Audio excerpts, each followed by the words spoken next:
నమస్తే రమగారు. నమస్తే జయ. ఏదైనా మంచి స్టోరీ చెప్పండి. సీరియల్ చెప్దామా? షూర్, తప్పకుండా. అలాంటివే కావాలి మనకి. అంతే. ఇది కథా సరిసాగరంలోది శ్రీదత్తుడి కథ. శ్రీదత్తుడు. ఇంతకుముందు శ్రీదర్శనుడి కథ ఒకటి చెప్పుకున్నాం మనం. ఈవిడు శ్రీదత్తుడు. ఓకే, బాగుంటుంది కథ. పూర్వం మాళవ దేశంలో యజ్ఞదత్తుడు అని ఒక బ్రాహ్మణ ఆయన ఉండేవాడట. ఆయన చాలా పూజలు చేసి ఇద్దరు మంచి చక్కటి కుమారులని అన్నాడు. పెద్దవాడి పేరు కాలనేమి, రెండోవాడు విగత భయుడు. బాగున్నాయి పేర్లు. అయితే వీళ్ళు చక్కగా బుద్ధిమంతులుగా చదువుకున్నారు. కానీ కొంత వయసు వచ్చాక తల్లిదండ్రి గతించారు. ఓహో. వీళ్ళు ఏం చేశారంటే తమ దేశం నుంచి కొంచెం వేరే ప్రాంతానికి వెళ్ళిపోయి పాటలీపుత్రం వెళ్ళారు. ఇక్కడి నుంచి మాళవం నుంచి పాటలీపుత్రం వెళ్ళి అక్కడ ఒక గురువుగారి పంచం చేరి చదువుకున్నారు. చదువుకుంటే పిల్లలిద్దరూ చాలా బుద్ధిమంతులు, చక్కగా గట్టిగా చదువుకుంటుంటే గురువుగారు ఏం చేశాడట, తన కూతుళ్ళిద్దరిని వీళ్ళిద్దరికీ ఇచ్చి పెళ్లి చేసి తన దగ్గరే ఉంచుకున్నాడు. అయితే ఇతనికి కాలనేమికి చుట్టుపక్కల చాలామంది స్నేహితులు ఉండేవాళ్ళు. కొంచెం బాగా చదువుకున్న వాళ్ళకి డబ్బులున్న వాళ్ళ స్నేహాలు అవుతాయి, వీళ్ళ తెలివితేటలు వాళ్ళు వాడుకుంటారు కదా. తనకి చాలా కుళ్ళుబోత్తనంగా ఉండేది. ఏమిటి వీళ్ళంతా తెగ సంపాదించేసుకున్నారు, ఇదంతా డబ్బులున్నాయి, మనకి లేవేమిట్రా అని. లక్ష్మీదేవిని ఉద్దేశించి ఎన్నో హోమాలు చేశాడట. అయితే హోమాలు జరగ్గా ఒకసారి లక్ష్మీదేవి ప్రత్యక్షమైందట అతనికి. ప్రత్యక్షమయ్యి, ఇన్ని హోమాలు చేసావు నన్ను ఉద్దేశించి, నీకు తప్పకుండా ధనం లభిస్తుంది. కానీ నువ్వు ఏం చేసావు, ఒక దుష్టబుద్ధితోటి ఈర్ష్యతోటి చేసావు, కాబట్టి నీకు మరణం మంచిది రాదు. ఓహో. ఇతరుల మీద ఈర్ష్యతోటి హోమాలు చేయకూడదు, హోమం నీకోసం చేయాలి. నువ్వు ఈసుతోటి చేసావు కాబట్టి దొంగచావు వస్తుంది, నీకు సంపద మాత్రం వస్తుంది, కుమారులు కలుగుతారు, అన్నీ బాగుంటాయని చెప్పింది. సరే, చావుకి ఎట్లా అయితే అయింది, బతుకు బాగుండాలి కదా అనుకున్నాడు ఆయన. కొంతకాలానికి ఈయనకొక కుమారుడు కలిగాడు. బాగా సంపాదించారు, విపరీతంగా డబ్బు వచ్చింది. ఏ చిన్న వ్యాపారం చేసినా కలిసి వచ్చిందనమాట. ఎక్కడి నుంచో వచ్చి పడిపోలా. అదేలేండి, కలిసి వచ్చింది. ధనం ధనం బాగా కలిసి వచ్చింది. చిన్న పెట్టుబడులు కూడా బాగా ముబ్బడిగా లాభాలు వచ్చినాయి. ఒక కుమారుడు కలిగితే సరే ఇలాగా స్త్రీ వచ్చింది, పిల్లాడు వచ్చాడు కాబట్టి శ్రీదత్తుడు అని పేరు పెట్టుకున్నాడు. చక్కటి వాడు శ్రీదత్తుడు. అయితే ఈయనకి తమ్ముడు ఉన్నాడు కదా కాలనేమికి, విగత భయుడు. అక్క చెల్లినే పెళ్లి చేసుకున్నారు. ఈ విగత భయుడు భార్య కొంతకాలానికి పాము గరిచి చనిపోయిందట. పిల్లాడు ఇంత వాడయ్యాక చనిపోతే ఆయన ఒక భార్య అంటే చాలా ప్రీతట. సంసారం మీద రోసి ఇక్కడ ఉండలేక ఆయన సన్యాసం తీసుకుంటానని ఇంట్లో నుంచి వెళ్ళిపోయాడు. అన్నదమ్ములు ఇద్దరి సంపదకి వారసుడు ఎవరు మిగిలాడు, ఈ శ్రీదత్తుడే మిగిలాడు. అయితే ఈ పిల్లాడికి చిన్నప్పటి నుంచి మల్ల యుద్ధం, రెజ్లింగ్ అంటే చాలా ఇష్టం. బాపన వస్తాదు అని రాస్తారు కథలో. వాళ్ళు ఉండరు కదా తక్కువ. ఆ రోజుల్లో బ్రాహ్మణ పిల్లలు ఏం చేసేవాళ్ళు, యజ్ఞయాగాదులు, పౌరోహిత్యం, యజ్ఞయాగాదులు అవే చేసుకునేవాళ్ళు. శాస్త్రం చదువుకోవటం, వేదం చదవటం, క్రమాంతం, ఘటాంతం, జనాంతం, అట్లాగా ఘన జట అలాంటివి చదివేవారు. వేద విద్య చదువుకునేవాళ్ళు. ఈ పిల్లాడికి మాత్రం ఎందుకనో చిన్నప్పటి నుంచి కత్తిడాలు వాటిని తిప్పటం బాగా, మల్ల యుద్ధం అంటే అతనికి ప్రీతి, యుద్ధ విద్యల మీద ఎక్కువ ఇష్టం. చాలా బాగా నేర్చుకున్నాడు, మంచి యాక్టివ్గా ఉండేవాడు. ఆ ఊళ్ళో మల్ల యుద్ధ యోధుల్లో మంచి పేరు వచ్చింది 22 ఏళ్ళు వచ్చేసరికి. అయితే ఏమైంది, ఆ ఊరి రాజుగారు, వీళ్ళున్న ప్రాంతానికి రాజుగారు వల్లభశక్తి ఆయన పేరు. ఆయన ఈ పిల్లాడిని చూసి ముచ్చటపడి, కుర్రాడిని చూసి తన కొడుకైన విక్రమశక్తికి దోస్తీ చేయించాడు. మా వాడితో పాటు ఉండు, రేపొద్దున అవసరమైతే మంత్రిత్వమో లేకపోతే సైన్యాధిపతో ఏదో ఒకటి అవుతాడు, మంచి డబ్బులు కలిగిన కుటుంబం. సరే, ఆయన ఏం చేశాడు, ఈ విక్రమశక్తికి తోడిచ్చి ఇద్దరిని కలిపితే దుర్యోధనుడు భీమసేనుడు లాగా ఉన్నారనమాట వాళ్ళు. అంటే ఒకళ్ళకొకళ్ళకి లోపల పడదని కదా అర్థం. అయితే ఈ అబ్బాయికి ఏంటంటే పెద్ద రాజ్యము ఆసక్తి అలాంటివి ఉన్నవాడు కాదు కదా. ఏదో తమ ఇల్లు వాగలే, తమ వ్యాపారం, తన సరదాలు. ఇప్పుడు వ్యాపారంలో డబ్బు వస్తూనే ఉంది, అబ్బాయి సరదా, ఈ జిమ్ సరదా తీరుతూనే ఉంది. ఈ ఊర్లో రకరకాల పోటీలు జరిగేవి. ఈ పోటీలకు వచ్చిన వీళ్ళు ఫ్రెండ్స్ అయిపోయేవాళ్ళు. బాహుపాశాలి, వజ్రముష్టి అని ఇద్దరు ఫ్రెండ్స్ ఇతనికి. వీళ్ళతో పాటుగా అక్కడి నుంచి ఇక్కడి నుంచి అవంతి దేశం నుంచి దాక్షిణాత్యులు చాలామంది ఈ పోటీలకు వచ్చినప్పుడల్లా అట్లా కుదిరి ఇతనికి ఏంటంటే మంచి సింహబలుడు, ఆ బలుడు, ఈ బలుడు, ఉపేంద్ర బలుడు, తర్వాత నిష్ఠురకుడు, ఇట్లా 5-6 ఫ్రెండ్స్ మొత్తం కలిపి ఒక 12 మంది ఇతన్ని ఎత్తుకు మోసేంత స్నేహితులుగా తయారయ్యారు. ఏదైనా ప్రోగ్రామ్ అంటే అందరు కలిసిపోయి చెరువు గట్ల మీద, గంగానది తీరంలో అక్కడ ఇక్కడ ఆటలు ఆడుకునేవాళ్ళు, పోటీలు పెట్టుకునేవాళ్ళు. ఇవన్నీ ఏమిటి, గేమ్స్, ఈ సరదాలు ఉంటాయి కదా. అయితే ఒకసారి ఏమైందట, గంగా తీరంలో కలుసుకోవాలని పెట్టుకున్నారు. ఆ పూట అక్కడ భోజనాలకి వెళ్ళారనమాట. వెళ్తే రాజుగారి విక్రమశక్తి తాలూకు పరివారం, అతనితో పాటు అతని అంగరక్షకులు, అతని స్నేహితులు, అతన్ని శవాష అనేవాళ్ళు, వాళ్ళు గుంపు. అక్కడి నుంచి మన శ్రీదత్తుడు ఈయన తాలూకు ఈ బాహుశాలి వీళ్ళంతా ఉన్నారు కదా, నిష్ఠురొక్కడు గ్రూపు, వీళ్ళంతా ఓ గ్రూపు, 2 గ్రూపులు వెళ్ళారు. వెళ్ళేసరికల్లా అక్కడ ఏమైంది, ఆ ఆటలాడే క్రమంలో రాజు సైన్యాధిపతులు అట్లా ఒక చిన్న ఆటలాగా ఆడారు. ఈ ఆడేటప్పుడు వీళ్ళంతా ఏం చేశారు, మనలో వీడే కింగు అని చెప్పి శ్రీదత్తుడిని రాజుని చేసి తామంతా అతని సామంతులుగా ఆడారు. విక్రమశక్తి ఎలాగూ యువరాజు, అతని తాలూకు పరివారం అంతా అతన్ని రాజుని చేసుకున్నారు. ఇద్దరు రాజులు మాట్లాడుకోవటము, ఇద్దరు రాజులు యుద్ధం చేయటము, ఇలాంటి వ్యవహారం ఆడారు. ఆట వరకు చేస్తే ఈ విక్రమశక్తి కొళ్ళు మండిపోయింది. వీళ్ళిద్దరూ కలిసి ఫైట్ చేసేటప్పుడు రెండో వాడు రాజు కాదు, ఒక బ్రాహ్మణ అబ్బాయి. ఆ అబ్బాయి తగ్గాలి. వాడు వల్ల యుద్ధం చేయటమే ప్రాక్టీస్ ఉన్నవాడు. వాడు ఎందుకు తగ్గుతాడు? వాడు తగ్గపోయేసరికి తనకు ఒళ్ళు మండిపోయింది. వీడు నన్ను మించిపోయేలాగా ఉన్నాడు, వీడిని ఎలాగైనా అణిచేయాలని అనిపించింది. స్నేహితులు కొందరు కూడా దానికి తగ్గట్టుగా, ఏంటి నువ్వు రాజకుమారుడివి, నువ్వు యువరాజువి, రేపొద్దున రాజు అవబోతావు, వీడేమవుతాడు? బ్రాహ్మణ అబ్బాయి, వీడు అయ్యేదేమిటి? మంత్రి అవుతాడు, పురోహితుడు అవుతాడు, అంతేగాని రాజు అవ్వడు కదా. నువ్వేమో రాకుమారుడివి, వీడితో నీకు పోటీ ఏమిటని, వీడు నీకు ఏ రకంగా సాటి వస్తాడని ఇవన్నీ కొంచెం ఎక్కదీశారు ఈ విక్రమశక్తిని. వీడంతు చూద్దామని ఉంది ఆయనకి. అబ్బాయి ఇద్దరు దగ్గర వయసు వాళ్ళు, 22-23 సంవత్సరాల వాళ్ళు. సరే ఏమైంది, విక్రమశక్తి ఆట చాలించుకుని పరివారంతో వెళ్ళిపోయాడు. స్నేహితులంతా వీళ్ళు గంగా నదిలో ఈతలు కొట్టడానికి అక్కడే ఉండిపోయారు. ఇంతలో ఏమైంది, దూరంగా గంగలో ఎవరో ఒక అమ్మాయి తేలుతూ కనపడుతోంది. కొట్టుకుపోతున్నట్టుగా ఉంది, మునగానం తేలానంగా ఉంది. ఉండేసరికల్లా స్నేహితులంతా ఒరే అక్కడ సుడుంది, వద్దురా అంటున్నా కూడా వినకుండా ఈ శ్రీదత్తుడు ఏం చేశాడు, గంగలో అదే పనిగా పరిగెత్తాడు, లోపలికి వెళ్ళిపోయాడు. వీళ్ళు కేకలు పెట్టారు, వెనక్కొచ్చే వడి పెరిగిపోయింది, రా అన్నారు. రాలేదు, పోలేదు. అక్కడ చుట్టుపక్కల చేరిన బెస్తవాళ్ళు వాళ్ళు ఉంటారుగా, బాబు అక్కడ అన్నీ సుడిగుండాలండి, ఆ అమ్మాయి అందులో పడిపోతుంది, ఈయన అయ్యగారు కూడా వెళ్ళిపోయాడని వాళ్ళు గోల్ పెట్టారు. లబో దిబోమన్నారు ఫ్రెండ్స్. వీళ్ళకి అతను ఆచూకీ దొరకలే. గంగలో దొరికినంత మేర ఈదారు, చూశారు అమ్మాయి కానీ ఇతను కానీ దొరుకుతారేమో, వీరు దొరకలేదు. ఈ నీళ్ళల్లో మునిగిన వాడు అక్కడ దాకా వెళ్తే ఏమైంది, ఆ అమ్మాయి జడ పుచ్చుకున్నాడు. జడ దొరికింది. ఆ జడ గట్టిగా పుచ్చుకున్నాడు కానీ ఆ అమ్మాయిని ఆపలేకపోయాడు. ఎక్కడికో దిగిపోయినట్టుగా అయిపోయింది. ఆ గంగలో మునిగిన వాడికి ఒక శివాలయం కనపడింది కింద. ఎక్కడో వెళ్ళిపోయాడు అనమాట లోపలికి. అక్కడ నీళ్లు లేవు, ఒక శివాలయం ఉంది. ఏ అమ్మాయినైతే జడ పుచ్చుకుంది తను బతికించాడో ఆ అమ్మాయి కనపడలే, మాయమైపోయింది అది. ఇతను ఏం చేయాలో చుట్టూతో అంతా తోట ప్రాంగణం చాలా విశాలంగా చాలా బాగుంది. అదంతా తిరగటం మొదలుపెట్టాడు. ఇక్కడి నుంచి మళ్ళీ గంగలోకి ఎలా వెళ్ళాలో తెలియలే. మన ఇల్లు వాకిలి కాదు, ఇది మన లోకం కాదు. పోనీ ఏ అమ్మాయి వెంబడబడి తను వచ్చాడో ఆ అమ్మాయి అసలు కనపడేలేదు. ఇక ఏం చేస్తాడు, తిరుగుతున్నాడు, అటు ఇటు తిరుగుతూ ఉన్నాడు. ఏవో పళ్ళు గిళ్ళు కనపడ్డాయి, అవి కోసుకుని తిన్నాడు. ఒక బావి లాంటిది ఏదో ఉంది, నీళ్ళు చేదుకుని తాగాడు. తిరుగుతుంటే ఈ లోపల గల్లు మన గజ్జల చప్పుడు వినపడతాం. ఒక అమ్మాయి చెలికత్తెలతో కలిసి శివాలయంలోకి వచ్చింది. ఓహో, దూరంగా నిలబడి చూస్తున్నాడు. వీళ్ళు దేవకాంతలే ఉన్నారు, మనుషుల్లాగా కనిపించట్లా. శివార్చన చేసి వెళ్ళిపోయారు. ఇతన్ని పట్టించుకోలే వాళ్ళు. సరే ఇతను ఏం చేశాడు, వాళ్ళ వెనకాల పడి వెళ్ళాడు. వెళ్తే ఒక పెద్ద రాజాంతఃపురం లాంటి అంతఃపురం. ఆ లోపలికి వెళ్తే ఈ అమ్మాయి ఏ అమ్మాయినైతే తను రక్షించాడో, ఆ పూజ చేసిన అమ్మాయి ఇట్లా పెద్ద పీఠం మీద కూర్చుంది. చుట్టూతా ఇంచుమించు 1000 మంది ఆడపిల్లలు ఉన్నారు. అంతా ఆడమలయాళమే, మగ పురుగు కూడా లేదు అక్కడ. అక్కడి నుంచి తను అమ్మాయి కేసి చూస్తున్నాడు. అమ్మాయిని కదా తను రక్షించింది, మిగిలిన వాళ్ళు ఎవరో కూడా తెలీదు. అమ్మాయిని అయితే చూశాడు తను. ఆ అమ్మాయి ఏడవటం మొదలుపెట్టింది, ఏడుస్తుంటే తనకు అర్థం కాలే, ఎందుకు ఏడుస్తుందో తెలీదు. ఏదో రక్షిద్దామని చేశాడు, తను అంతకంటే చేసింది ఏమీ లేదు కదా. అక్కడి నుంచి ఎందుకమ్మా ఏడుస్తావు అంటే, ఏడవకి ఏం చేయం, మేము చాలా కష్టంలో ఉన్నాం, మేము మహాబలి మనవరాళ్ళం, బలిచక్రవర్తి మనవరాళ్ళం. మా తాతని విష్ణువు పాతాళానికి తొక్కేశాడు, మా నాన్నని విష్ణువే బాహుబాహు యుద్ధంలో ఓడించాడు. మాకేమో మమ్మల్ని మేము ఏం చేయాలో తెలియని దుస్థితిలో ఉన్నాము. అయితే ఈ నగరాన్ని మా విష్ణువు కైవసం చేసుకుని ఒక సింహాన్ని దీనికి కాపలా పెట్టాడు. మమ్మల్ని ఆ నగరంలోకి వెళ్ళనివ్వదు ఆ సింహం.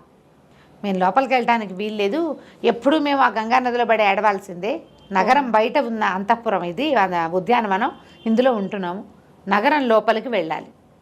వెళ్తే మా తాతది అది, మా తాత పాలించే నగరం. మేము అక్కడ హాయిగా ఉండగలుగుతాం, మా సొంత ప్లేసు. ఆ ప్లేస్ని తప్పించుకుని మేము ఇక్కడ ఉండిపోవాల్సి వచ్చింది. ఎవరైనా సరే ఆ సింహాన్ని ఎదిరించే వాళ్ళు కావాలి మాకు, ఎవరు ఎదిరిస్తారు అని దుఃఖిస్తున్నాను అనేసరికి అబ్బాయి మంచి వస్తాది కదా, వీడు ఎదిరించడం అనగానే వీడికి ఉత్సాహం వస్తుంది. నేను ఎదిరిస్తాను, నేను ప్రయత్నం చేస్తానంటే ఏం చెప్పిందంటే మానవుడి చేతిలో మరణం ఉందని చెప్పాడు విష్ణు ఆ సింహానికి. ఎవరైతే ఆ మానవుడు ఇతను ఎదిరిస్తాడో వాళ్ళ వల్ల అతను సంహరింపబడితే మాకు అతనికి శాప విమోచనం అవుతుంది, మాకు నగర ప్రవేశం దొరుకుతుంది. ఇలాగని అమ్మ ఏం చేస్తుంది, ప్రతిసారి ఆ గంగా నదిలో కనపడి ఎవడో ఒక పిచ్చి వెధవని తీసుకొస్తుంది. ఓహో, వాళ్ళ తెలివి అనమాట.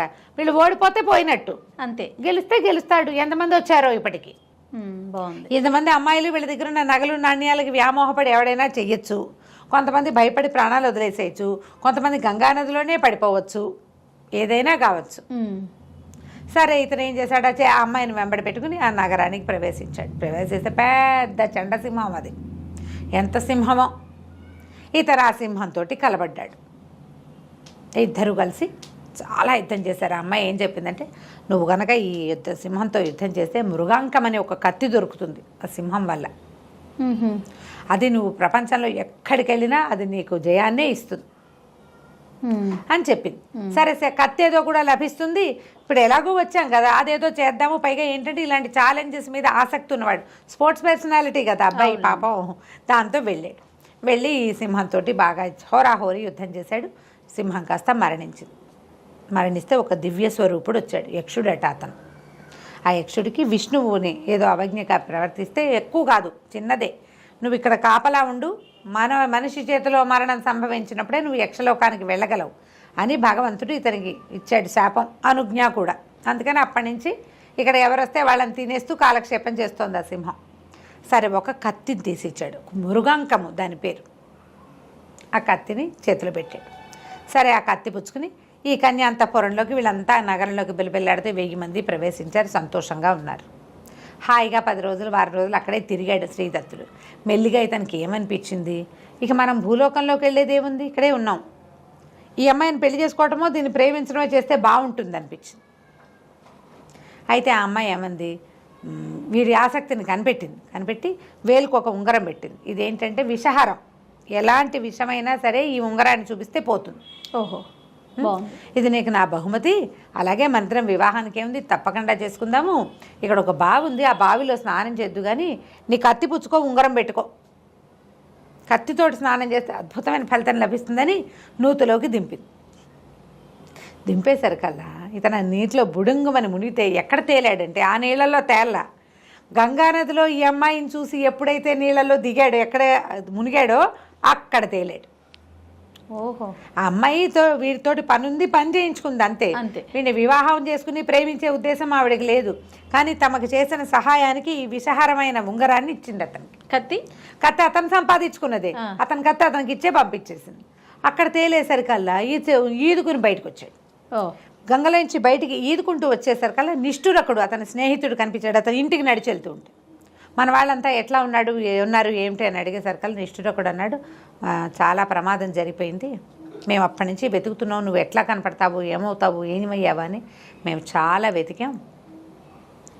ఏం చేయాలో తెలియని పరిస్థితిలో వెతుక్కుని మేము ఇంటికి వెళ్ళేసరికల్లా, ఇంటికి బయలుదేరాం. ఉండిపోయారు వీళ్ళు ఇక్కడ 3-4 రోజుల పాటు ఇక్కడే వెతుక్కుంటూ. అదేలే, మేము వెనక్కి వెళ్ళేసరికల్లా ఒకడు ఊళ్ళో నుంచి ఒకడు పరిగెత్తుకుంటూ వస్తున్నాడు. ఒకడు మనకు తెలిసిన వాడు ఏం చెప్పాడు, ఊళ్ళోకి వెళ్ళబోకండి, వల్లభశక్తి మరణించాడు, రాజు మరణించాడు నిన్న మొన్నట్లలో. మరణించంగానే విక్రమశక్తిని రాజుని చేశారు. అతనేమో ఇతని కోసమని, ఈ అబ్బాయి కోసం, శ్రీదత్తుడి కోసం ప్రయత్నం చేశాడు. తండ్రి శ్రీదత్తుడు ఇంట్లో లేడని చెప్పేసరికల్లా శ్రీదత్తుని దాచి ఇలా అబద్ధాలు చెప్తున్నారని ఆయనని కాలనేమిని శ్రీదత్తుడి తండ్రిని కొరతేయించాడు. దొంగ మాటలు చెప్పాడని. లోపలికి మీరు ఊళ్ళో కనుక వెళ్ళారంటే శ్రీదత్తుడు దొరకని మిమ్మల్ని పట్టేస్తారు అని చెప్పేసరికల్లా మేము అక్కడి నుంచి పారిపోయాము. నువ్వేమైనా వస్తావేమో అనే ఆశతోటి నేను ఇక్కడ కాపలా ఉన్నాను, మనం ఇక్కడ ఉండకూడదు. దొంగ చావు లభిస్తుందని లక్ష్మీదేవి మొదట చెప్పింది కాలనేమికి, అది ఇలా జరిగిపోయింది. వీళ్ళకి ఊళ్ళో ఆసరా లేదు. ఓహో, ఈ కాలనేమి భార్య ఏమో ఈ భర్తకి ఇట్లా కొరతే కానీ గుండె పగిలి చచ్చిపోయింది. అమ్మ నాన్న ఇద్దరూ పోయారు. ఇతను అక్కడికి వెళ్ళి ఆ మృగాంకం అనే కత్తిని విషహారమైన ఉంగరాన్ని సంపాదించుకునే లోపల ఇక్కడ ఇతని జీవితం ఇలా అయిపోయింది.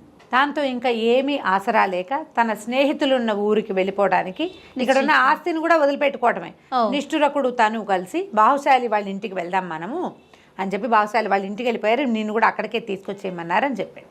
వీళ్ళిద్దరూ కలిసి బయలుదేరారు. బాహుశాలి ఇంటికి వెళ్ళే లోపల ఏం జరిగింది, తర్వాత ఇతను తన రాజ్యాన్ని తన సంపదని, రాజ్యం లేదు ఇంక వీళ్ళకేమి, తన సంపదే రాజే తీసేసుకుంటాడు. ఇప్పుడు యజమాని చనిపోయాడు, ఉత్తరాధికారి లేడు అంటే ఆ మొత్తం సంపద అంతా ఎవరికి వెళ్తుంది? రాజుగారికే. అంతే. నిష్ఠురకుడు శ్రీదత్తుడు ఇద్దరు ఉజ్జయిని నగరానికి బాహుశాలి వాళ్ళ ఇంటి కోసం బయలుదేరారు. అయితే వెళ్ళే దారిలో వీళ్ళు చాలా దుఃఖంగా ఉంది. ఇతనికి అమ్మ నాన్న చచ్చిపోవడానికి కారణం అయ్యాడు రాజు. వాళ్ళకి ఏ ప్రతిక్రియ నేను చేయలేకపోయా. ఆస్తంతా రాజు లాగేసుకుంటాడు. అది జరిగిపోయేది. అది ఇప్పుడు నేను ఇక్కడికి వచ్చి నేను ఏం చేయాలి? ఎంత బాధగానో ఉంది, ఏం చేయాలో తెలియదు. సరే నడిచిపోతూ ఉన్నారు. పోతూ ఉంటే ఒక స్త్రీ, ఒక ఆవిడ ఒక్కతే వెళ్తోంది. ఎవరమ్మా ఏమిటో దుఃఖిస్తోంది. ఏమిటమ్మా అంటే నేను మాళవానికి వెళ్ళాలనుకున్నా, దారి తప్పిపోయాను అని చెప్తే సరే అది ఎలా ఉంది, ఉజ్జయినికి వెళ్ళే దారులు అంతా ఏదో పాడుపడిపోయినట్టుగా అట్లా ఉన్నది. ఏదో ఒక నగరం లాగా ఉంది కానీ ఏమీ లేవు అక్కడ. ఈ స్త్రీని ఏమన్నాడు, పోనీనేమ్మా మేము ఉజ్జయిని వెళ్తున్నాము, మాతో పాటు రా, ఈ రాత్రికి మేము ఒక పాత ఇల్లులాగా ఏదో ఇక్కడ పడుకుంటాము, మాతో పాటు నువ్వు కూడా అక్కడ పడుకో, రేపు ఉదయం లేచి అటువైపుకి వెళ్ళే దారి ఆ వైపు వెళ్ళే వాళ్ళు ఎవరైనా కనపడితే వాళ్ళతో వెళ్దు కానీ చీకటి పడిపోయింది కదా అన్నాడు. ఈ స్త్రీ కూడా ఆవిడ ఏదో ప్రౌఢ, ఒక 35-40 సంవత్సరాల దాకా కనపడుతున్నాయి. వీళ్ళు ఇద్దరు నిష్ఠురకుడు శ్రీదత్తుడు ఇద్దరు ఆహారం ఏదో తీసుకున్నారు, ఆవిడ కూడా ఏదో పెట్టారు, లోపల పోయి పడుకున్నారు. పడుకునేసరికల్లా ఈ 3:30-3:30 అట్లా అయ్యేసరికి శ్రీదత్తుడికి వాళ్ళ అమ్మ నాన్న కల్లోకి వస్తున్నారు.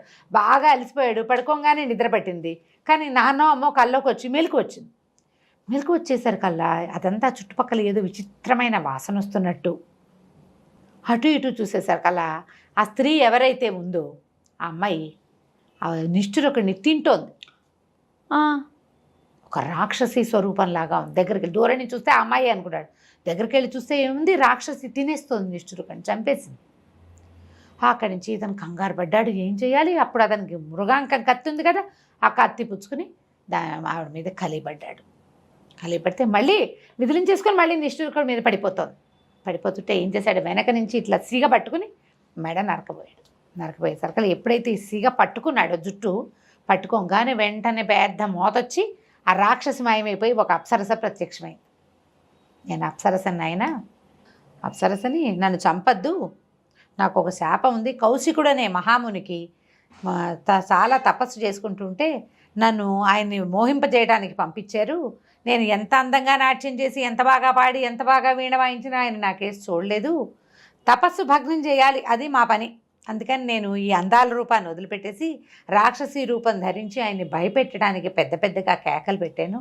ఆయన అది చూసి కళ్ళు తెరిచి, నువ్వు రాక్షసి వైపో, ఈ రూపంతో నన్ను బెదిరిస్తావా, మిరుచుకు తిను కనపడ్డ వాళ్ళందరినీ, ఎవడైనా మానవుడు నీ సిగబడితే కానీ నీకు సరి రూపం రాదన్నాడు. అప్పటి నుంచి నేను ఇక్కడే ఉండి ఈ నగరంలో ఉన్న జనాలందరినీ తిన్నాను. నేను అదంతా నగరం ఉన్నవాళ్ళందరినీ తినేసింది, అది ఉన్నాను. ఎవడైనా నా సిగబట్టే మానవుడు వస్తాడేమో అని చూస్తూ నువ్వు నా సిగబట్టుకోవటం వల్లే నాకు విముక్తి వచ్చింది అని చెప్పి నీకేం కావాలో కోరుకోండి, నాకేం కావాలమ్మా, నిష్ఠురకుడిని బతికించు, వాడు ఒకడే నాకు ఇప్పుడున్న దిక్కు అంటే నిష్ఠురకుడిని బతికించి ఆ బతికిన నిష్ఠురకుడిని తీసుకుని ఇతను మెల్లిగా ఉజ్జయిని నగరానికి వెళ్ళిపోయాడు. తెల్లవారేసరికల్లా ఉజ్జయినికి బయలుదేరారు. నడుచుకుంటూ పోయి ఆ బాహుశాలి వాళ్ళ ఇంటికి చేరారు. బాహుశాలి ఇంట్లోనే ఇతని తాలూకు స్నేహితులు మిగిలిన వజ్రముష్టి, ఉపేంద్రనాథుడు వీళ్ళంతా అక్కడే ఉన్నారు, స్నేహితులంతా ఉన్నారు. ఇక వాళ్ళతో పాటు ఉండిపోయారు. బాహుశాలి వాళ్ళ నాన్న అని బాగా చక్కగా చూసుకున్నారు. అయితే ఆ కాలంలో ఉజ్జయిని నగరానికి శ్రీబింబకుడు అనే ఒక రాజు ఉండేవాడు. శ్రీబింబకి ఆయన పేరు, బింబకి. ఆ రాజుగారికి మృగాంకవతి అని ఒక మహాసౌందర్యవతి అని కూతురు ఉందట. వీళ్ళు సరదాగా కాలక్షేపం చేస్తున్నారు. ఇక్కడ వీళ్ళకి ఉద్యోగాలు సద్యోగాలు ఏం లేవు. అక్కడ ఉన్న జిమ్ ఒకటి ఉంది, వాళ్ళకి నేటివ్ జిమ్స్ ఉండేవి అప్పట్లో, వ్యాయామశాలలు, వాటికి తిరుగుతూ ఉండేవాళ్ళు.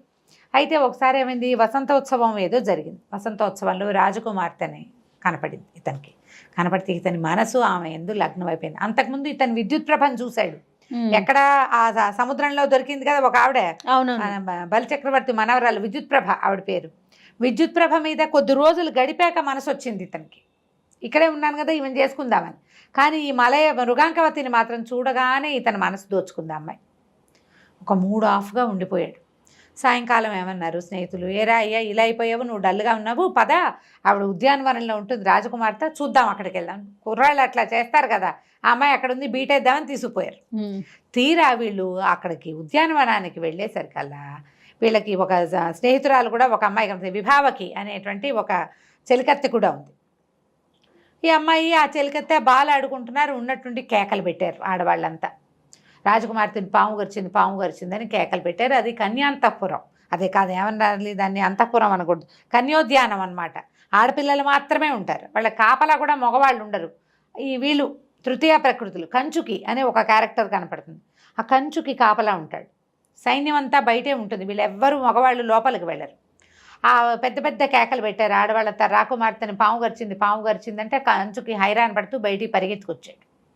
రాకుమార్తెని పాము గరిచింది, ఎవరినైనా వైద్యగాళ్ళని పిలుచుకురండి, వైద్యుల్ని పాముల వాళ్ళని కేకేసుకురండి అని పెద్ద పెద్దగా గోలుగా అరుచుకుంటూ వచ్చాడు. వచ్చేసరికల్లా సరే ఇతను చెప్పాడు, నా దగ్గర ఉన్న ఉంగరము విషహారం అని చెప్పింది విద్యుత్ ప్రభ. ఏం చెప్పింది? విషం పోతుంది అని చెప్పింది కదా. అక్కడి నుంచి బాహుశాలి వీళ్ళు కేకలు పెట్టారు, మా దగ్గర ఒక స్నేహితుడు ఉన్నాడు, వారి దగ్గర ఉంగరం ఉంది, అతనికి మంత్రం కూడా తెలుసు, ఎలాంటి విషయాన్నైనా ఆ పాము ఈ మంత్రం పనిచేసేస్తుంది, ఉంగరం పనిచేస్తుందని కేకలు పెడితే ఈ కంచు గెంచేశాడు, రా నాయన అని చేతులు గుచ్చుకొని లోపల తీసుకెళ్ళాడు. ఆ పావు గరిచి పడిపోయి నురగలు కక్కుతున్న రాకుమార్తెకి ఆ ఉంగరాన్ని తగిలిచ్చేసరికల్లా విషం హరించిపోయి రాకుమార్తె లేచి కూర్చుంది. వెంటనే నిమిషంలో ఏం అవలా, సమయం పట్టింది కానీ జరిగిపోయింది. ఓకే, అందరూ కేరింతలు కొట్టారు, బతికేసింది ఇంకేమిటన్నారు. అంతా వెతికి పావును చంపేశారు. చంపి తగలబెట్టేసి రాకుమార్తెని అంతఃపురానికి తరలించారు. రాజుగారు తెలుసుకున్నాడు జరిగింది ఏమిటి, ఇది చాలా బాగుంది, మంచి పని చేశాడు ఈ అబ్బాయి ఎవరో అని చెప్పి రాకుమార్తెను బతికించినందుకు ఆమె ఎత్తు ధనాన్ని ఇచ్చాడట వీళ్ళకి. ఇతను ఏం చేశాడు, బాహుశాలి వాళ్ళే పేరెంట్సే కదా తనని ముంచుకున్నారు, వాళ్ళ అమ్మ నాన్న తను అట్ట పెట్టుకున్నారు ఇంట్లో. ఈ సంపద అంతా బాహుశాలి వాళ్ళ ఇంట్లో అప్పచెప్పాడు, మీరే ఉంచుకోండి, మమ్మల్ని ఇంతకాలం నుంచి పోషిస్తున్నారు, ఇంకా మేము ఇక్కడే ఉంటాం కదా అని. అయితే ఎంతసేపు ఇతనికి ఆ అమ్మాయి వస్తూ ఉండేది.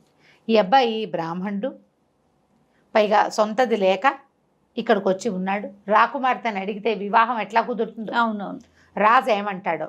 అయితే మిగిలిన వాళ్ళు అన్నారు, అదేమిటి గాంధర్వ వివాహం, ముందు రాక్షస వివాహం తర్వాత గాంధర్వ వివాహం చేసుకోవచ్చు, రాకుమార్తెని తీసుకెళ్ళిపోదాం, అసలు ముందు ఆవిడకి మనం నీ మీద ఇంట్రెస్ట్ ఉందో లేదో కనుక్కో. ఈ లోపల ఏమైంది, ఆ విభావకి అనేది ఈవిడ చెలికత్తి ఉంది, ఆ చెలికత్తి వచ్చింది, నేను చూసినప్పటి నుంచి మా రాకుమార్తెకి నీ మీదే మనసు ఉంది, ఆమె ఎలాగైనా నిన్ను కలుసుకోవాలనుకుంటుంది. అప్పట్లో ఇలా ఉండేది, అమ్మా నాన్న హ్యాండ్ ఇచ్చి వెళ్ళిపోతుండే వాళ్ళ అమ్మాయిలు. తర్వాత ఏమైందో ఏ కథలోనూ తెలియదు మనకి. తర్వాత ఏం చేశారు అని. సరే వీళ్ళు ఏమనుకున్నారు, రాజుకు చెప్పద్దు, అమ్మాయిని తీసుకెళ్ళిపోదాం ముందు, ఇప్పుడు విషం హరించాడు కాబట్టి వాడికి ఇచ్చి పెళ్లి చేయండి అని అడిగి ఏమంటాడో, ఒప్పుకుంటారో ఒప్పుకోరు. ఒప్పుకోక కట్టడి చేశాడు అనుకో, ఇంకా అసలు అవకాశం పోతుంది. అందుకని అవకాశం పోగొట్టుకోకుండా రాకుమార్తెని తప్పించాలి. వీళ్ళు ఏమనుకున్నారు, నువ్వు ఆల్రెడీ అక్కడ కనపడ్డావు, నువ్వు కనపడక ఆ అమ్మాయి కనపడకపోతే నువ్వే తీసుకెళ్ళావని అనుకుంటారు. అందుకని నువ్వు ఊళ్ళోనే ఉండు, రాకుమార్తెని మేము తరలించేస్తాం బయటికి, ఓకే మేము బయటికి తీసుకెళ్ళిపోతాము, నువ్వు ఊళ్ళోనే ఉండు, మర్నాడు నువ్వు బయలుదేరిరా అన్నారు. ప్లాన్ బాగుందిగా, బాగానే ఉందని ఏం చేశారు, రాకుమార్తెని విభావకిని ఇద్దరిని ఆ ఉత్తరం రాసి మీరు ఫలానా రోజున తిరిగి ఇటు వచ్చేసేయండి, మాతో పాటు మేము తీసుకెళ్ళిపోతాం, ఇతను శ్రీదత్తుడు తర్వాత వస్తాడన్నారు.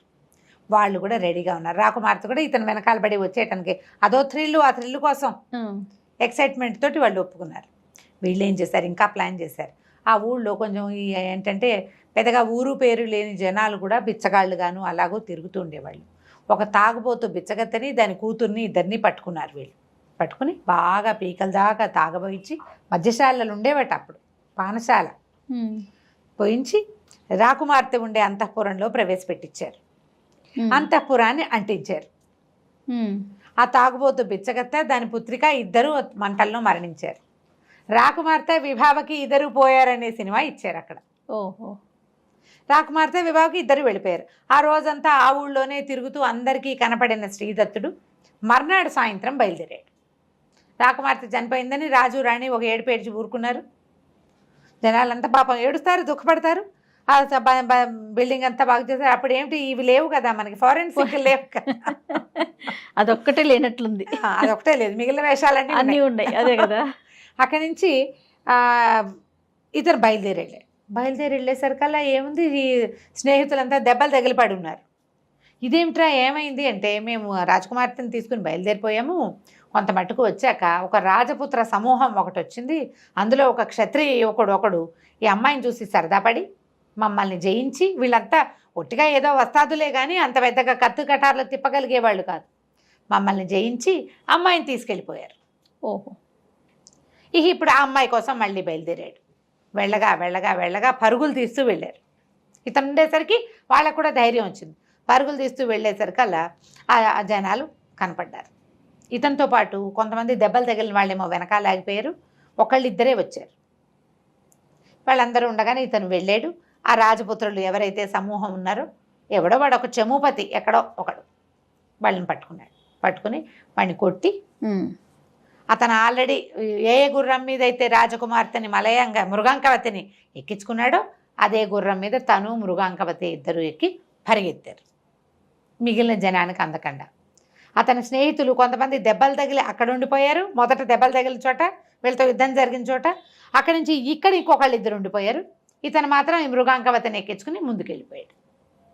ఆ గుర్రం కూడా బాగా బెదిరి ఇదిగా ఉంది, పరిగెత్తాక ఎక్కడో ఓ చోట ఈ అమ్మాయి నాకు నోరెండిపోతుంది, దాహం వేస్తుందంటే, సరే ఆగు మంచినీళ్ళు తీసుకొస్తానన్నాడు. ఈ లోపల ఇట్లా గుర్రం దిగేసరికి ఆ గుర్రం ఢామని పడిపోయింది. అది ఎక్కడి నుంచి తిరిగి వస్తుందో, ఈ యుద్ధంలో దానికి 2-3 కత్తిగాట్లు తగిలేసినాయి. ఏదో తిక్కగా పరిగెత్తింది, అది కాస్త మరణించింది. వీళ్ళు ముందుకు వచ్చేసారు. స్నేహితులు లేరు, తిండి తిప్పలేవు, వీళ్ళకి ఏమీ లేవు. వాళ్ళు ఏం చేయాలో తెలియని స్థితిలో మంచినీళ్ళు తెస్తాను ఉండు అని చెప్పి వెళ్ళాడు. తిరిగి వచ్చాడా? మృగాంకవతి శ్రీదత్తుడు వింధ్యారణ్యంలో ఒక మధ్యలోకి చేరారు. గుర్రం కాస్త చచ్చిపోయింది. ఆ అమ్మాయి మంచినీళ్ళు కావాలంటోంది. సరే దాహం వేస్తుంది కదా, అదే ఉండు ఇక్కడే, ఆ చచ్చిపోయిన గుర్రం గుర్తుగా ఉంది. అమ్మాయి నువ్వు చెట్టు కింద కూర్చోబెట్టాడు. మంచినీళ్ళు తెస్తానని వెళ్ళాడు. ఇంతలో సూర్యాస్తమయం అవుతూ ఉండగా ఇది జరిగింది. ఈయన నీళ్ళకి ముందుకెళ్ళేసరికల్లా సూర్యుడు వాలిపోయాడు. అడవుల్లో ఏమిటంటే సూర్యుడు కొంచెం కుంగాడంటే చటుక్కుని చీకటి పడిపోతుంది. అప్పటిదాకా ఏంటో వెలుగున్నట్టే ఉంటుంది, ఒక్క దెబ్బకి మొత్తం చీకటి. ఈయనకి మంచినీళ్ళు అయితే దొరికాయి కానీ దారి దొరకల. ఆ మృగాంకవతి ఎక్కడుందో వెతికి తిరిగి ఎట్లాగో తెల్లవారుజాముకి తన గుర్రం చచ్చిపడి ఉన్న చోటికి వచ్చాడు. తెల్లవారుజాము అంటే 3:30-4 అయ్యేసరికి వెలుగు రావడం మొదలు పెడుతోంది. చచ్చిపడిన గుర్రం అక్కడే ఉంది, మృగాంకవతి లేదు. ఇక అమ్మాయి కోసం అటు ఇటు వెతకడం మొదలుపెట్టాడు. చెట్టు ఎక్కి చూద్దాం అనుకున్నాడు. ఈ అమ్మాయి కోసం వెతికి హైరాణలో తన దగ్గర కత్తి ఉంది కదా, మృగాంకము, దాన్ని కింద పెట్టేశాడు. కత్తి కింద పెట్టేశాడు. చెట్టు ఎక్కాడు. చెట్టు ఎక్కేసరికల్లా ఏమైంది, ఒక బోయేవాడు కనిపించాడు. ఆయన ఒట్టి బోయేవాడుగా కాకుండా ఏదో కింగ్లీ ఫీలింగులతో ఉన్నాడు, కొంచెం ఇదిగా ఉన్నాడు. నగ అది డిఫరెంట్గా ఉంది, అతను పెట్టుకున్న తలపాగా కూడా డిఫరెంట్గా ఉంది. ఎవరు ఏమిటని కేకేశాడు. అతను దుఃఖంతో దిగొచ్చి, నా భార్య ఇక్కడే ఉండాలి. ఏమిందంటే, అయ్యో నీ భార్య నా అమ్మాయి, ఈ పక్కనే ఒక పల్లె ఉంది, పల్లెకి చేరింది మీ ఆవిడ, మరి నువ్వు ఏం చేస్తావంటే బయలుదేరి, ఇప్పుడు నా పరివారం కొంత ఉంది, కొంత అతనితో పాటు కొంత పరివారం అవుతుంది అని చెప్తూ కిందున్న కత్తి తీసి చేతపుచ్చుకున్నాడు. కత్తి తను తీసుకుని, నువ్వు వెళ్ళు, నీ కత్తి నా దగ్గర ఉండీలే, నేను ఉంచుకుంటాను, దుఃఖంతో ఉన్నావు, కత్తే మోస్తావు, అవును కదా పాపం, అంచేత కొంత పరివారంతో కలిసి మా బోయపల్లెకి వెళ్ళిపో, అక్కడ ఉండు, నేను వస్తాను, మీ భార్య కూడా అక్కడే ఉందని చెప్పాడు. చెప్పేసరికల్లా సరే ఒప్పుకున్నాడు. ఈ దుఃఖము, అయ్యో ఇంత దూరం అమ్మాయి వచ్చిన దగ్గర నుంచి కష్టాలుగానే ఉన్నాయి. అవును, ముందు వాడెవడో ఎత్తుపోయాడు, ఇప్పుడు వీడెవడో మా ఊళ్ళో ఉందంటాడు. సరే ఏం చేస్తాడు, కాళ్ళు ఈడ్చుకుంటూ ఆ పరివారంతో కలిసి పోయాడు. ఈ రాజుగారు వెళ్ళిపోయాడు. ఈ వెళ్ళిపోయిన వాడి పేరు శ్రీచండు. అక్కడి నుంచి తీసుకుపోయారు. ఎక్కడో ఉంది ఆ పల్లె, ఒక దాంట్లోకి ప్రవేశపెట్టారు. కాసేపు విశ్రాంతి తీసుకోమన్నారు. ఈయనేమో పడుకున్నాడు.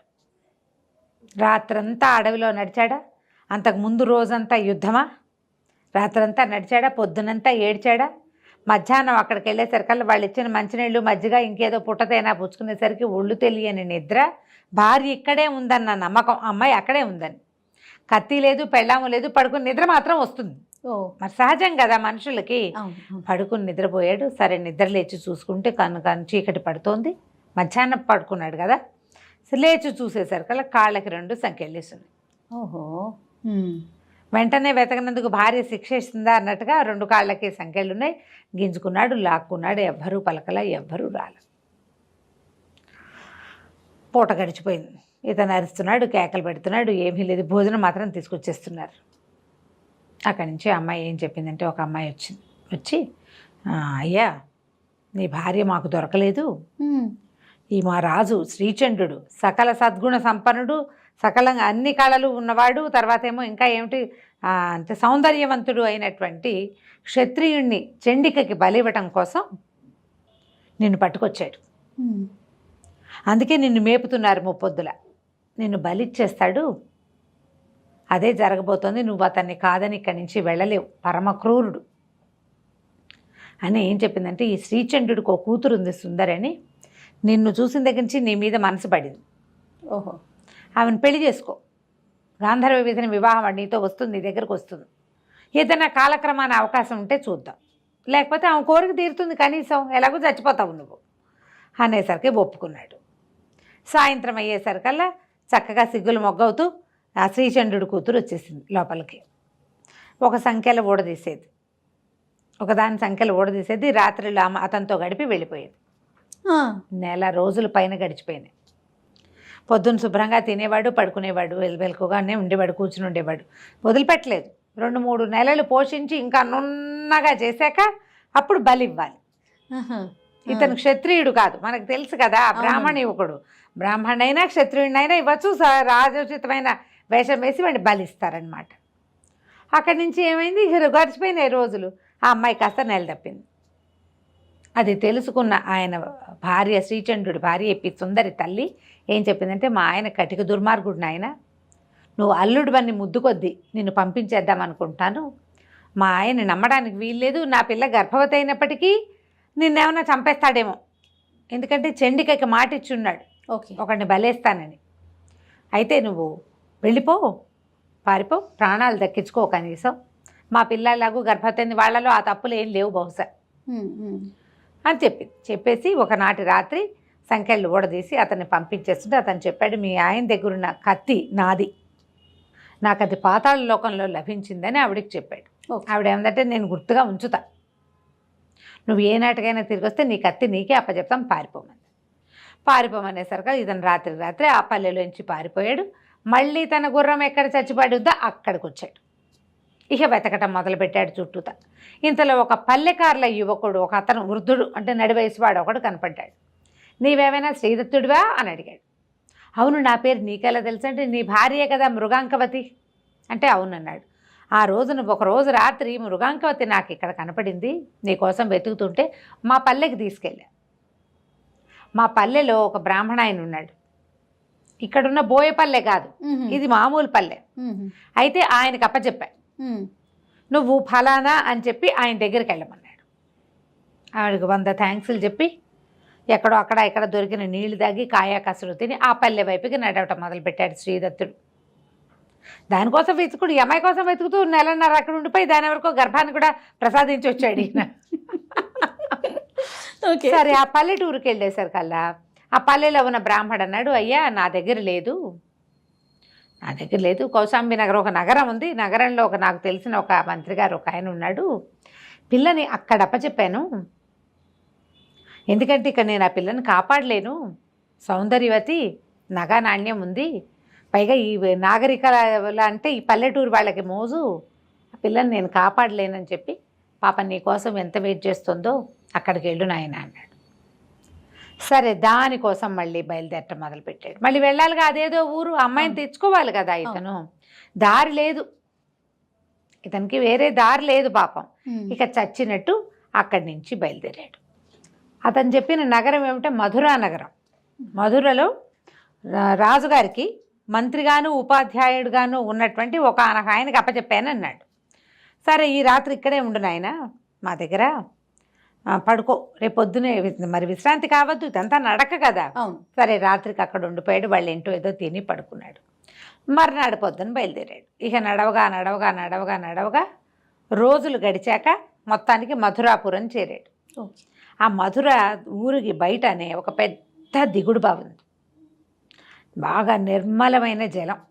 సరే ఇతను ఏమంటున్నాడు, హాయిగా స్నానం చేద్దామని ఆ జలానికి దాంట్లోకి దిగాడు, దిగుడు బావిలోకి. అప్పట్లో ఎలా ఉండేవి, పెద్ద పెద్ద బావులు, లోపలికి ఇట్లా మెట్లుండి తాగడానికి వీలు, లోపల చక్కగా అంటే స్నానం చేసిన నీళ్లు విడిగా వచ్చేసేటట్టు అట్లా ఏర్పాట్లు కూడా ఉండేవాట అప్పుడు. కిందకి వెళ్ళి అందులో దిగి స్నానం చేశాడు, కాస్త దాహం తీర్చుకున్నాడు, నీళ్ళు పోసుకున్నాడు. అక్కడి నుంచి ఏం చేశాడు, పైకి వచ్చి కాస్త విశ్రాంతిగా కూర్చున్నాడు. కూర్చునేసరికల్లా అక్కడ ఒక ఉత్తరీయం ఒకటి కనపడింది. దానికి ఒక నగ కట్టి ఉంది. ఇతను బట్టలు తడిసిపోయినాయి కదా, ఆ ఉత్తరీయం కొత్తగా ఉండేసరికల్లా ఆ బట్ట తీసుకుని ఒళ్ళు తుడుచుకుని ఆ ఉత్తరీయాన్ని భుజాన్ని వేసుకుని వచ్చాడు. ఆ నగను చూడలేదా? ఆ నగ మీద దృష్టి లేదు అతనికి. దానికి ఏదో ఒక నగ మాత్రం కట్టి ఉంది. ఎవరిదో మనకేం తెలుస్తుంది, అది దొంగ వస్తువో దొర వస్తువో చూస్తే తెలియదు కదా, ఎవరికైనా పట్టుబడ్డప్పుడు తెలుస్తుంది. ఎప్పుడైతే ఇతను ఊళ్ళోకి ప్రవేశించాడో, ఇతను ఉత్తరీయాన్ని కొసన వేళ్లాడుతున్న ఆ వస్తువు చూడంగానే ఈ రోడ్డు మీద అక్కడక్కడ ఉన్న వ్యాపారస్తులు వాళ్ళు ఇదిగో ఇదే నగ, రాజుగారి నగ అని చెప్పుకోవటం మొదలెట్టారు. ఒక ఎవడో పోలీస్ స్టేషన్కి, అదే సైనికాధికారికి కబురు చేశాడు. వాడు కాస్త చూసి పట్టేశారు. దొంగతనం జరిగింది, వాటిలలో ఒక నగ వీడి దగ్గర ఉందంటే దొంగల్లో వీడు కూడా ఒకడనమాట. అంతే కదా. ఏదో పరాకును భుజం మీద వేసుకున్నాడు. నువ్వు ఎక్కడి నుంచి సంపాదించే వాళ్ళ ప్రశ్నలు వేసేవాళ్ళు కదా, నగ దొరికిందంటే ఇక పట్టేయటమే. దొంగే. అక్కడి నుంచి ఈయనకి ఊరేశారు, అదే శిక్ష వేశారు, మరణశిక్ష. మధ్యస్థానానికి తీసుకుపోవటం మొదలుపెట్టారు. అయితే ఈ మంత్రి గారింట్లో నువ్వు ఉన్నటువంటి అమ్మాయి మృగాంకవతి బయట వాకిలి వరండాలో సందడిగా ఉంటే చూడ్డానికి వచ్చి నుంచోటం ఏమిటి, కనపడేసరికల్లా ఏముంది, వెళ్తున్న వాడిని చూసేసరికల్లా లపోదీపోమని ఏడుచుకుంటూ లోపలి పరిగెత్తింది. ఆ మంత్రి గారికి చెప్పింది, నా భర్తే, అతన్నే తీసుకెళ్తున్నారు, ఆయనకేం కర్మ, ఏదైనా దొంగతనం చేయాల్సిన కర్మ ఏమీ లేదు అని కేకలు పెట్టి ఏడ్చింది. ఏడవగానే మంత్రి గారు బయటకు వచ్చాడు. మధ్యస్థానానికి తీసుకుపోతున్న వాడి శిక్షను ఆపిచ్చాడు. రాజు కబురు చేశాడు, వీడెవడో దారి తప్పి ఉన్నవాడు, నా దగ్గర ఉన్న పిల్ల కోసమే వచ్చాడు, ఇతను ఇది కాదు అని. సరే అక్కడి నుంచి అతన్ని శిక్ష తప్పించారు. ఎక్కడిది ఈ వస్తువు ఏమిటని విచారణ చేశారు. ఫలానా దిగుడు బావి దగ్గర ఉంది, ఈ ఒక వస్తువు ఉత్తరీయానికి కట్టుంటే బట్టలు తడిసి ఉన్నాను నేను, నా దగ్గర మారు వస్త్రం లేదు, నా బట్టలు ఆరేసుకోవడం కోసం ఈ ఉత్తరీయాన్ని కట్టుకున్నాను, తర్వాత దాన్నే నేను భుజాన్ని వేసుకుని వచ్చాను. మరి ఇప్పుడు పొడి బట్ట కట్టుకున్నారు, తడి బట్టలు పిండి ఆరేస్తారు, ఆ బట్టలు ఆరేదాకా అక్కడ కూర్చున్నారు, ఆ బట్ట కట్టుకున్నాడు, ఈ ఉత్తరీయాన్ని వదిలేయకుండా తెచ్చేశాడు. అది జరిగింది. సరే అతన్ని విడిపించారు. విడిపించి తన ఇంటికి తీసుకెళ్ళాడు. ఈ పిల్ల నా దగ్గర ఉందని చెప్పడానికి పంపించి మా దగ్గరికి రమ్మన్నాడు. ఆ ఇంటికి వెళ్ళేసరికల్లా ఈ శ్రీదత్తుడు గుర్తుపట్టాడు. ఈ మంత్రి ఎవరు, ఇతని బాబాయ్. ఓహో. మొట్టమొదటి కథ మొదటి భాగంలో పావు కరిచింది భార్యకి విగత భయుడు. అతను ఎక్కడెక్కడెక్కడికో మారి ఇక్కడ చేరాడు. అయ్యో నా పింతండ్రి అనేసరికల్లా ఆయన కూడా పిల్లాన్ని గుర్తుపట్టాడు. ఒకళ్ళనొకళ్ళు కావలించుకున్నారు, మృగాంకవతిని కావలించుకున్నాడు, ఒకళ్ళకొకళ్ళు దొరికారు, బాబాయ్ కూడా దొరికాడు. దాంతో అక్కడ కొద్ది కాలం ఆగారు. శ్రీదత్తుడి బాబాయే కనిపించాడు, విగత భయుడు. ఆ విగత భయుడే ఈ అమ్మాయికి ఆశ్రయం ఇచ్చిన మంత్రి. ఎవరికి, మన మృగాంకవతికి. మృగాంకవతిని ఆ ఊర్లో నుంచి బ్రాహ్మణాయని తెచ్చి ఒక చోట పెట్టారన్నాడు కదా, అది ఈ బాబాయ్ అనమాట. ఆయనేమో సరే ఒకళ్ళనొకళ్ళు చూసి చాలా సంతోషించారు. తర్వాత ఇతను తనకు ఎట్లాగా నగరం నుంచి బయటికి వెళ్ళిపోవాల్సి వచ్చిందో, తన తండ్రికి ఎలాంటి దుర్భరమైన మరణం వచ్చిందో చెప్పుకుని దుఃఖించాడు. విగత భయుడు, నాయన నువ్వు బాధపడకరా నాయన, మీ నాన్న లక్ష్మీదేవిని సాధించినట్టుగానే నేను ఒక యక్షిణిని సాధించాను, యక్ష విద్య. ఆ యక్షిణి నాకు 5,000 గుర్రాలు 5 కోట్ల దినారాల ధనము ఇచ్చింది. అదంతా నీదే, నాకేమైనా సంసారమా పిల్లల, నా దగ్గర ఉంది, అదంతా నువ్వే తీసుకుందు కానీ, సంతోషంగా ఉందు కానీ, మనం ఏదైనా చేద్దామన్నాడు. సరే ఇతను అప్పుడు వీళ్ళకి ఇచ్చి పెళ్లి చేశాడు. వీళ్ళిద్దరూ కలిసి వచ్చారు కానీ వివాహం చేసుకోవాలి. సరే అక్కడ పెళ్లి చేసుకున్నారు. కొంతకాలం అలా ప్రశాంతంగా ఉన్నారు. ఉన్న తర్వాత ఇతనికి ఏమనిపించిందంటే, ఇలా ఎక్కడో ఎందుకు ఉండాలి అని మొదట నగరం నుంచి తను పారిపోవాల్సి వచ్చింది. తన తండ్రి మరణానికి ప్రతిక్రియ చేయాలని ఉంది. ప్రతిక్రియ చేయాలంటే సరే మన ఊరు వెళ్దాం అనుకున్నారు. వెళ్దామంటే ఈయన ఏం చెప్పాడంటే, విగతభయుడు, అతను పనిచేసేటువంటి మధురానగరపు రాజు సూరసేనుడికి ఒక కూతురు రాజకుమార్తె. ఇలా చాలా సౌందర్యవతి. నేను అమ్మాయిని కూడా మనతో పాటు బయలుదేరి తీస్తా, నువ్వు ఆ పిల్లని తీసుకెళ్ళిపో. మనం వివాహానికి ప్రపోజ్ చేస్తే బ్రాహ్మడికి ఇవ్వకపోవచ్చు, కానీ గాంధర్వ విధిని వివాహం ఆడారంటే రాజు ఒప్పుకుంటాడు. నేను మా అన్నయ్య కొడుకున్నాడు ఇవ్వండి అని అడగలేను. అప్పట్లో విధానం అట్లా ఉండేది. చూడండి, పిల్లని ఇప్పుడు పెద్దవాడు, ఓ పిల్లని తీసుకుని లేచక్కపో అని తమ అన్నయ్య కొడుక్కి చెప్తున్నాడు. అది తప్పు కదా కదా. కానీ ఆ కాలానికి అది కరెక్ట్. అమ్మాయే అతన్ని వరించిందనుకో రాజు కాదనడు. కానీ వివాహం ప్రపోజల్ తక్కువ దీంట్లో నుంచి, అంటే వేరే తక్కువ అనుకోండి, ఎక్కువ తక్కువ కాదు, వేరే కమ్యూనిటీ నుంచి వస్తే కుదరదు. అమ్మాయి స్వతంత్రించిన అమ్మాయే వెళ్ళిపోయినా పనికొస్తుంది. ఓహో, బాగుందండి.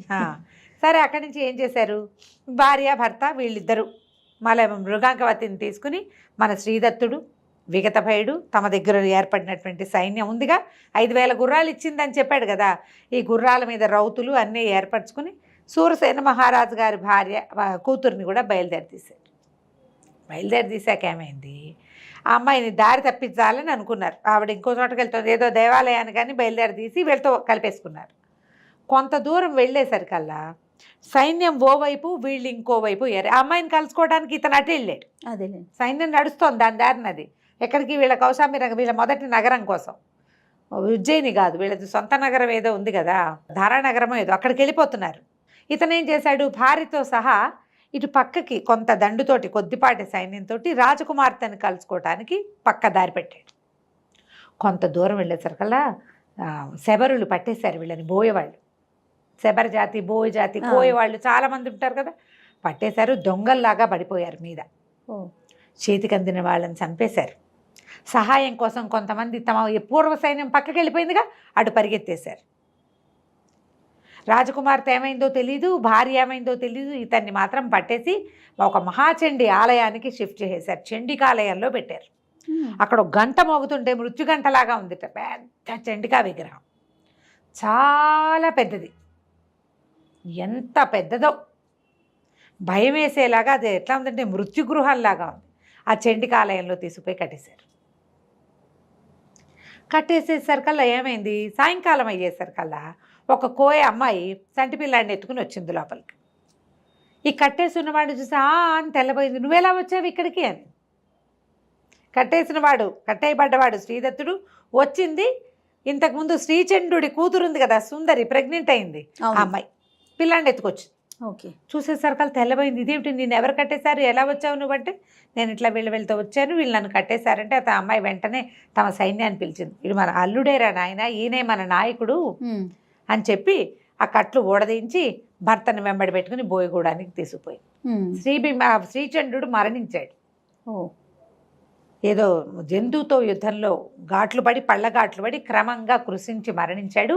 అతనికి ఒక్కతే కూతురు, ఆ ఒక్క కూతురు ఈ సుందరికి పట్టాభిషేకం చేశారు. ఆ బోయ సైన్యానికి అధికారిని అమ్మాయే. అమ్మాయి మొగుడు ఏమవుతాడు, ఆటోమేటిక్గా బోయ సైన్యానికి అధికారి అవుతాడు.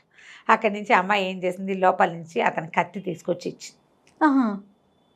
తండ్రి దగ్గర ఉన్న పైన కత్తి ఇతంది కదా, మృగాంకం, కత్తి తీసుకొచ్చి ఇచ్చి, నువ్వు వెళ్ళి నీ రాజ్యాన్ని జయించుకునిరా, నేను ఇక్కడ నా సైన్యానికి ఇంకొక దారి లేదు, పిల్లవాడు పెద్దవాడు అయ్యేదాకా నేను ఇక్కడే ఉండాలి, పిల్లాడు కొంచెం పెద్దవాడు అయ్యాక వాడికి ఈ సైన్యాన్ని అప్పచెప్పి, అంటే ఈ బోయపల్లెని అప్పచెప్పి నీ దగ్గరకు వస్తాను, ఇంకో వివాహం చేసుకోను నేనని చెప్తుంది. ఇతనే భర్తగా అమ్మాయి ఉందన్నమాట. ఆ కాలంలో ఇలా ఉండేవాళ్ళు. ఇప్పుడు ఇందాకటి కాలం మనం ఏం చెప్పుకున్నాం, లేచకపోమని చెప్పటం, అది తప్పు.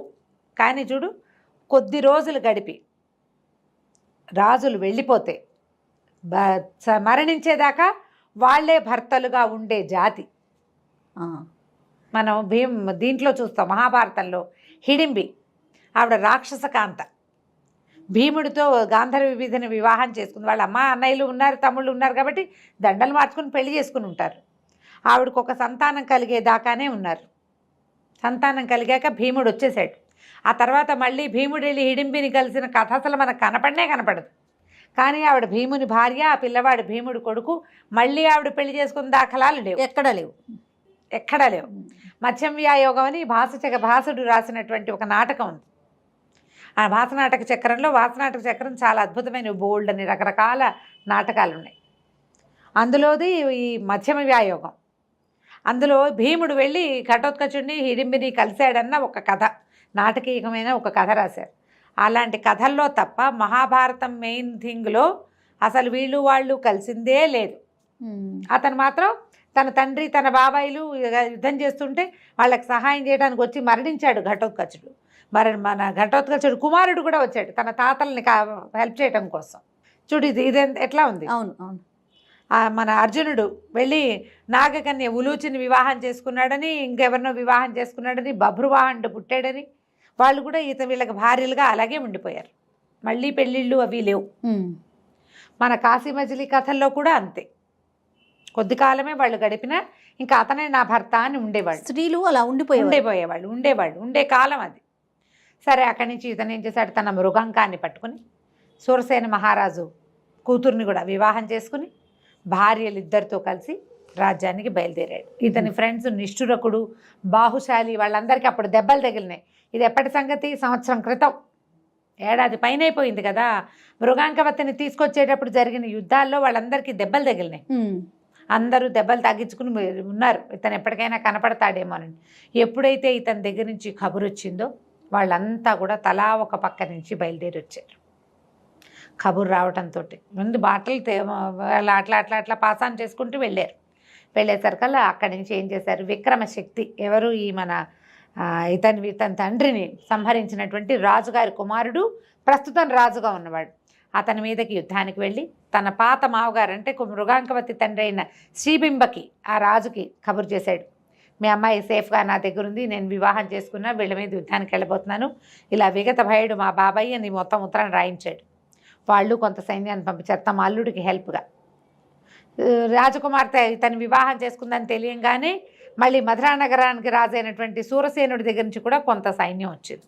ఈ ఇన్ని సైన్యాలతోటి విగత భయుడు ఇచ్చినటువంటి ఆ మహాసైన్యంతో ఇతను వెళ్ళి ఈ మా నగరం మీద యుద్ధం చేసి, దారానగరం మీద మొత్తానికి విక్రమశక్తిని సంహరించి ఆ రాజ్యానికి రాజయ్యి తన స్నేహితులను అక్కడ కొంతమందిని ప్రతిష్ఠ చేసి, ఇప్పుడు శ్రీబింబకి ఆడపిల్లలే, సూరసేన మహారాజుకి ఆడపిల్లే, ఈ 3 రాజ్యాలకి రాజయ్యి ఎంతో కాలం హాయిగా ఉన్నాడు. కథ కంచికి మనం ఇంటికి. సూపర్. నమస్తే రమగారు. నమస్తే.